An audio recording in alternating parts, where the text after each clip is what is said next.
Chers frères et sœurs, nous avions parlé la semaine dernière sur un des noms d'Allah Azza wa Jal, de ces sublimes noms.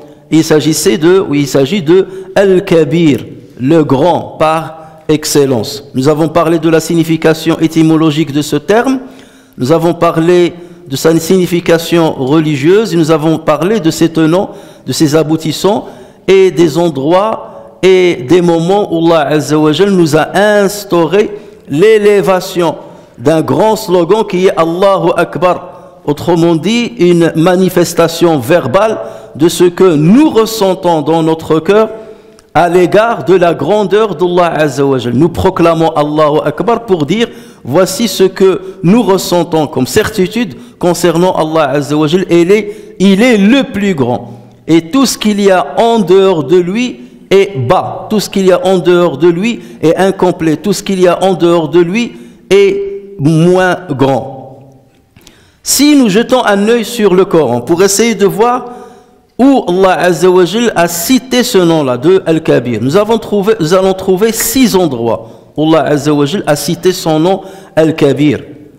Et nous allons observer aussi qu'à chaque fois qu'Allah Azza wa Jal parle de Al-Kabir, il parle de l'Ali, ou bien il parle de l'Muta'al, qui est aussi un synonyme, ou bien il est très proche, ils ont en tout cas la même racine, Al-Muta'al ou Al-Ali, ils sont de la même racine.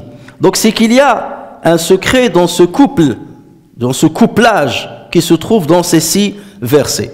Commençons déjà par le verset de Surat Al-Hajj, lorsqu'Allah Tabaraka wa Ta'ala dit ce qui signifie, c'est ainsi qu'Allah est lui le vrai, c'est ainsi qu'Allah est lui le vrai, alors que ce qu'ils invoquent, ce que les polythéistes, les associateurs, ce qu'ils invoquent en dehors de lui est le faux, car c'est Allah qui est l'élevé, l'Ali, c'est Allah qui est l'élevé, le grand. Donc on voit toujours ces 2 noms qui sont l'un à côté de l'autre. Il est l'élevé et le grand. Et ce même verset, textuellement, a été répété dans une autre sourate, dans sourate Luqman.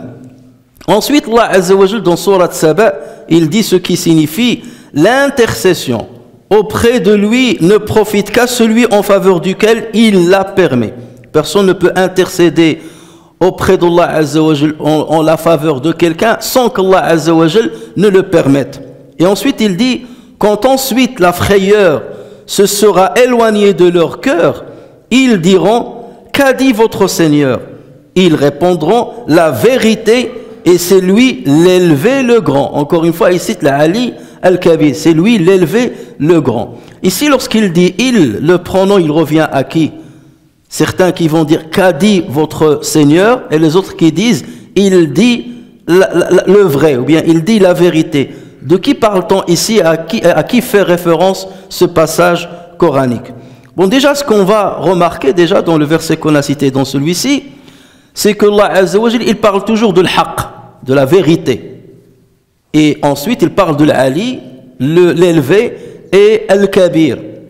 Et ça, c'est pour nous dire quelque part qu'en dehors d'Allah Azza wa Jal, tous ceux envers qui vous allez vous tourner, ou tous ceux que vous allez invoquer en dehors d'Allah Azza wa Jal, ou tous ceux que vous allez prendre comme associés à Allah Azza wa Jal, sont le faux, ils représentent le faux. Et Allah Azza wa Jal, il est le seul à représenter le vrai.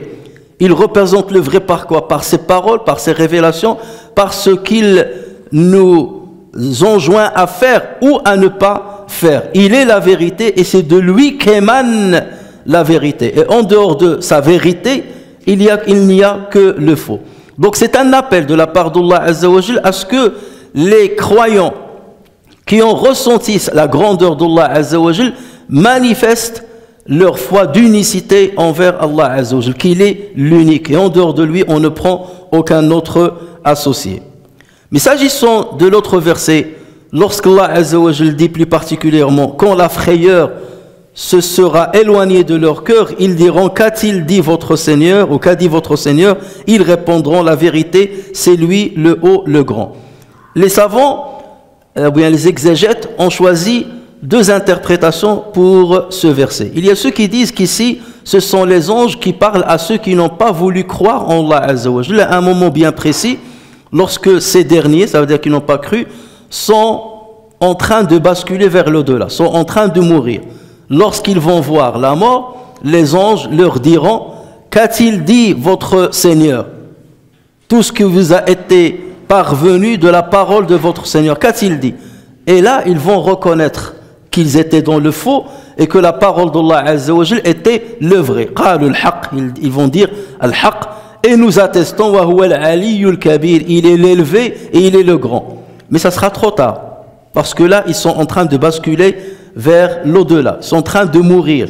Et cette parole-là ou cette attestation, il fallait la proclamer alors qu'ils étaient vivants, alors qu'ils avaient encore l'espoir de prolonger leur vie à un certain moment. Donc ça, c'est la première interprétation. La deuxième interprétation, et ça serait la plus plausible, parce qu'il y a un hadith authentique qui la soutient, c'est que, et ce hadith-là justement dit, c'est-à-dire que cette discussion, elle est entre des anges, entre les anges qui ont un degré bas et les anges qui ont un degré plus haut, comme Jibril alayhi salam et comme Mikaïl alayhi salam. Il s'agit d'un hadith qui a été rapporté par le Bukhari sur Abu Huraira radiyallahu anhu, et dans lequel il dit, lorsque Dieu décide quelque chose au ciel, que ce soit une révélation qu'il va transmettre, qu'il s'agisse d'un ordre qu'il va donner aux anges, en tout cas, ses ordres et sa révélation, avant qu'ils ne parviennent à la terre, pour les êtres humains, ils passent toujours par un intermédiaire qui est Jibril alayhi salam ou bien Mikaël, les grands anges. Et ces anges-là vont faire part de ce qu'ils ont reçu comme révélation aux autres anges. Surtout lorsqu'il s'agit par exemple d'un ordre donné aux anges pour appliquer certaines choses, pour faire certaines choses, pour faciliter la tâche aux êtres humains ou leur rendre la tâche difficile. Donc les anges vont recevoir l'ordre de la part d'Allah Azza wa Jal à travers les anges qui ont un degré supérieur. Donc lorsque Dieu décide quelque chose au ciel, les anges battent des ailes. Ils battent des ailes en soumission à sa parole, comparable au son d'une chaîne sur un roc lisse. Autrement dit, dès que les anges vont entendre que les autres anges descendent avec un ordre de la part d'Allah Azza wa Jal, il y a une révélation de la part d'Allah Azza wa Jal, ils vont commencer à battre de leurs ailes. Et ceci va produire un son immense dans le ciel. Nous, on ne l'entend pas, bien entendu, mais un son très immense qui ressemble au bruit ou bien au son qui va être provoqué par une chaîne par laquelle on va battre un roc qui est lisse, un roc solide, une roche solide qui est lisse.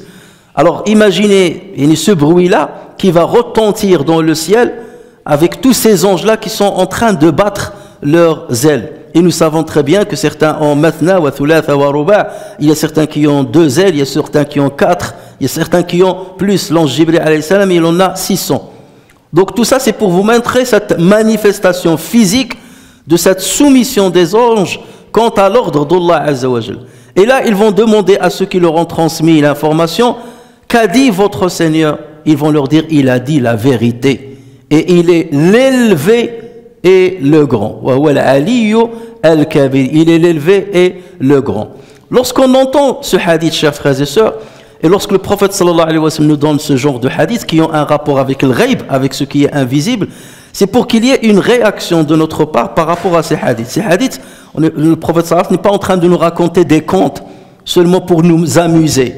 Ce genre d'information doit laisser un impact dans notre comportement, dans notre attitude et dans notre moralité et notre éthique. C'est que si ces anges-là réagissent de cette manière et qui vont être pris par une frayeur, c'est pour cela qu'il dit après, lorsque la frayeur sera dissipée, ce n'est que là qu'ils peuvent poser la question aux autres anges, qu'a-t-il dit votre Seigneur? Ils sont pris de frayeur, un ordre de la part d'Allah Azza wa Jal est descendu. Nous avons peur de ce qui nous attend, nous avons peur de ce que Allah Azza wa Jal va dire, nous devons réagir immédiatement. Et donc ce sentiment, le musulman doit le manifester lorsqu'il lit un verset coranique qui l'enjoint de faire quelque chose ou lui interdit de faire une chose.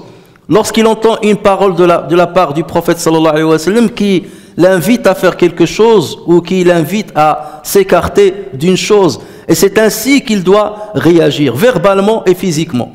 Verbalement en disant « Sami'na wa ata'na » nous avons entendu l'ordre et nous nous exécutons, et nous allons obéir. « Wa ata'na » donc nous allons exécuter par nos membres, par notre corps. Et c'est la même soumission que le musulman doit manifester que celle qui a été manifestée par les anges lorsque la parole d'Allah Azza wa Jal fut révélée. Et donc, à partir de là, lorsqu'ils ont dit l'Ali al-Kabir, ça veut dire le fait de croire en la grandeur d'Allah Azza wa Jal et en son élévation doit pousser le croyant à se soumettre à l'ordre d'Allah Azza wa Jal. Il est l'élevé et il est le plus grand. Et donc forcément, moi je suis le plus petit, le plus bas, et je dois me soumettre à lui. Il n'appartient pas, dit Allah Azza wa Jal, à un croyant, à une croyante, lorsqu'ils entendent une parole d'Allah Azza wa Jal, d'avoir un autre choix que le sien. Ou lorsqu'ils entendent la parole du prophète sallallahu alayhi wa sallam, d'opter pour un autre choix que celui du prophète sallallahu alayhi wa sallam. Le nom Al-Kabir, chers frères et sœurs, se trouve aussi dans Surat Al-Ra'd, dans un passage dans lequel Allah Azza wa Jal dit ce qui signifie Allah sait ce que porte chaque femelle lorsqu'elle est enceinte, lorsqu'elle est pleine, lorsqu'il s'agit des femelles animales, lorsqu'elle est pleine, lorsqu'elle est enceinte, lorsqu'elle est en grossesse. Allah sait ce que porte chaque femelle et de combien la période de gestation dans la matrice est écourtée ou prolongée. Parce que ceci reste un secret pour les êtres humains. Combien la grossesse va durer, tu ne peux pas savoir. Que porte la femme, tu ne peux pas savoir, comme ça à première vue. Si tu ne t'engages pas dans des analyses très poussées, même à l'échelle cellulaire, surtout les premiers jours de la grossesse. Ensuite, Allah Azza wa Jal dit, et toute chose a auprès de lui sa mesure. Le connaisseur, il dit, le connaisseur de ce qui est caché et de ce qui est apparent. Le grand sublime. Al-Kabir, Al-Muta'al, c'est-à-dire l'élevé, il est Al-Kabir, le grand, Al-Muta'al, le sublime, ou bien celui qui s'élève de tout le monde. L'homme, et ensuite Allah Azza wa Jal dit, l'homme a par devant lui et derrière lui des anges qui se relaient et qui veillent sur lui par ordre d'Allah. Dans ce passage, qu'est-ce qu'on comprend? Allah Azza wa Jal met en exergue son omniscience. Il sait ce que nous faisons le jour, il sait ce que nous faisons la nuit. Il sait ce que nous cachons, il sait ce que nous dévoilons. Et c'est là où il parle justement de ces deux attributs, Al-Kabir, Al-Muta'al. Et là, il n'a pas dit Al-Ali, il a dit Al-Muta'al. Et la différence entre l'Ali et Al-Muta'al, il y a un surplus. Az-ziyadatu fil mabna tadullu ala az-ziyadati fil ma'na. Lorsqu'il y a un ajout dans la structure d'un mot, il y a un ajout dans sa signification. L'Ali, on l'a déjà expliqué, l'élevé. Al-Muta'al, ça veut dire celui qui s'élève sans avoir besoin de qui que ce soit. Nous, lorsqu'on s'élève, tu t'élèves par exemple par ta science, mais tu avais besoin de quelqu'un qui te donne cette science, tu avais besoin d'un prof, tu avais besoin d'un diplôme pour qu'on te dise tu t'es élevé à ce degré-là. Tu t'élèves dans ta force, donc là tu avais besoin de quelqu'un qui te donne cette force-là. Tu t'élèves dans ta notoriété, tu avais besoin de quelqu'un qui te donne et qui t'attribue cette notoriété. Sans lui, tu n'aurais pas cette notoriété. Et Allah Azza wa Jal n'a besoin de personne. Il est qayyum. Il se suffit par lui-même. Et donc, à partir de là, même son élévation, elle n'a besoin de personne. Et donc, c'est cela la signification de l'Muta'al. Mais en tout état de cause, que devons-nous comprendre de ce verset? Allah Azza wa Jal met en exergue son omniscience. C'est que lorsque je crois qu'Allah Azza wa Jal est Kabir, donc je sais qu'il m'entoure par son omniscience, par sa connaissance, par son savoir. Il sait ce que je fais en cachette des gens et ce que je fais d'une manière visible devant les gens. Il sait ce que je fais la nuit, il sait ce que je fais le jour. Donc à partir de là, je dois faire attention. Je dois faire attention. D'autant plus qu'il me dit, dans le même passage, qu'il a assigné à chaque être humain des anges qui s'alternent afin d'inscrire ce que l'être humain a fait. Et donc, je dois avoir ce sentiment-là. Al-Kabir a fait descendre à côté de moi des anges qui sont en train de surveiller tout ce que je fais et d'inscrire tout ce que je fais, en bien ou en mal. Et donc, à partir de là, je dois faire attention et réfléchir à 2 fois avant de dire une chose ou de faire une chose. Et de savoir que tout ce que je vais faire, je dois en rendre compte devant Allah tabaraka wa ta'ala. Je suis en train d'inscrire ce sur quoi je vais être jugé devant Allah azza wa jalla. Donc c'est à moi de décider. Et lorsque je ressens la grandeur d'Allah tabaraka wa ta'ala, je dois faire attention à tout ce que je dis ou à tout ce que je fais. Et c'est comme ça que nous devons, chers frères et sœurs, là c'est un exemple encore une fois, on l'a déjà fait avec d'autres noms divins, et on peut le faire avec chaque nom d'Allah azza wa jalla et chaque attribut. La foi en les attributs d'Allah tabaraka wa ta'ala consiste à avoir la certitude en eux, consiste à les comprendre et consiste à voir quel doit être l'impact de ces noms et de ces attributs dans mon comportement, dans mon attitude, dans mon ressenti. Et si ces noms-là et ces attributs-là, je les apprends seulement par cœur, sans qu'il n'ait un impact dans ma vie, c'est que ça ne sert absolument à rien.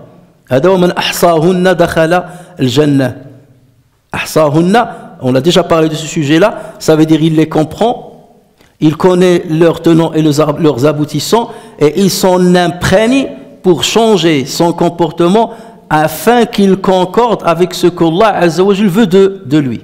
Et c'est ainsi qu'on réagit bien avec les noms de Allah tabaraka wa ta'ala. Chers frères et sœurs, lorsque nous avons entendu ce que nous avons entendu, nous comprenons bien entendu que la foi en un des noms d'Allah azza wa jalla doit avoir un impact sur nous-mêmes. Le fait d'être certain qu'Allah azza wa jalla est Akbar, ce slogan-là que nous répétons verbalement maintes fois et des centaines de fois par jour, doit nous pousser normalement à estimer Allah azza wa jalla à sa juste valeur, ou essayer de l'estimer à sa juste valeur, parce qu'il est Al-Kabir. Ça doit nous pousser à nous orienter vers lui et à ne pas nous soumettre à autre que lui, quelles que soient les circonstances, parce qu'il est le Kabir, il est le plus grand. Pourquoi je vais me soumettre à celui qui est petit, qui est plus petit qu'Allah azza wa jalla? Ça doit nous pousser à avoir confiance en lui lorsqu'on voit qu'il y a de l'injustice qui sévit sur terre. Parce que tu sais que le Kabir, le plus grand, ne laissera pas l'injustice sévir sur terre, tôt ou tard. Après, il a bien entendu une hikmah, il a une sagesse de laisser un certain délai à l'injuste de sévir avec son injustice contre les pauvres, contre les démunis, contre les incapables.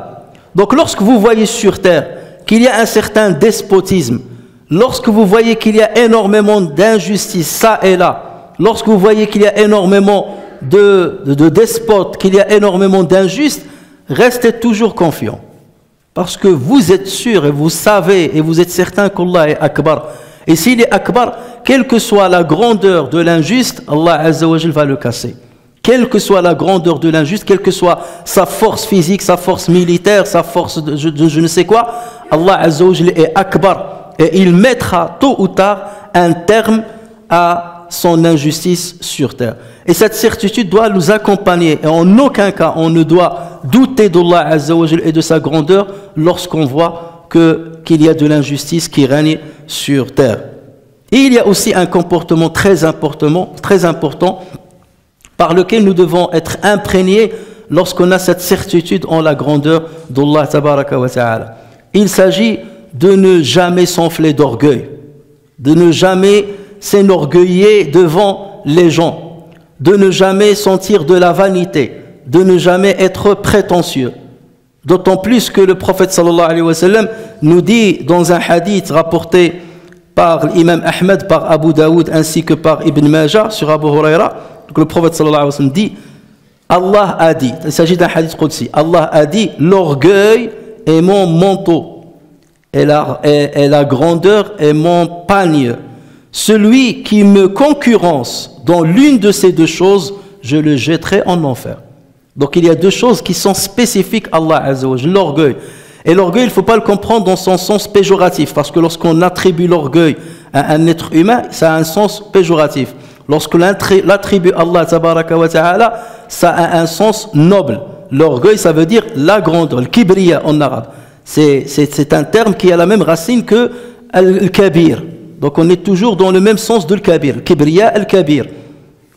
Donc cet orgueil-là, cette grandeur, elle n'appartient qu'Allah Azza wa Jalla, parce qu'il est au-dessus de tout le monde. Parce qu'il possède les attributs les plus hauts et les plus grands dans tous les domaines, comme on l'a si bien montré la semaine dernière. Donc à partir de ce moment-là, Allah Azza wa Jalla dit, quiconque me concurrence, quiconque essaie de me ressembler dans ces deux attributs, de se sentir supérieur aux autres, ou de se sentir plus grand que les autres, je le jetterai dans le feu. Et lorsqu'on entend le hadith du prophète sallallahu alayhi wa sallam, dans lequel il dit, n'entrera pas au paradis celui qui a dans le cœur ne serait-ce que le poids d'un grain, alors ou bien le poids d'une fourmi, dharra, ça peut être un grain ou là, une poussière, ou là ça peut faire référence à une fourmi. Le poids d'un grain ou d'un atome de kibr, d'orgueil. Et donc le musulman qui croit qu'Allah Azza wa Jalla est Akbar ne peut pas se permettre d'être orgueilleux.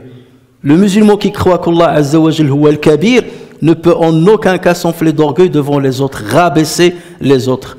Et le kibr d'ailleurs, l'orgueil, la définition de l'orgueil comme le prophète sallallahu alayhi wa sallam l'a dit, c'est le fait de refuser la vérité et d'écraser les autres. Refuser la vérité. Lorsque tu refuses la vérité, c'est que tu es mutakabbir. Et lorsque tu rabaisses les autres, ou tu piétines les autres, tu es mutakabbir. Voilà. Et le musulman, normalement, qui croit véritablement en la grandeur d'Allah Azza wa Jal, ne peut pas s'enrober par ces deux qualificatifs ou par ces deux descriptions.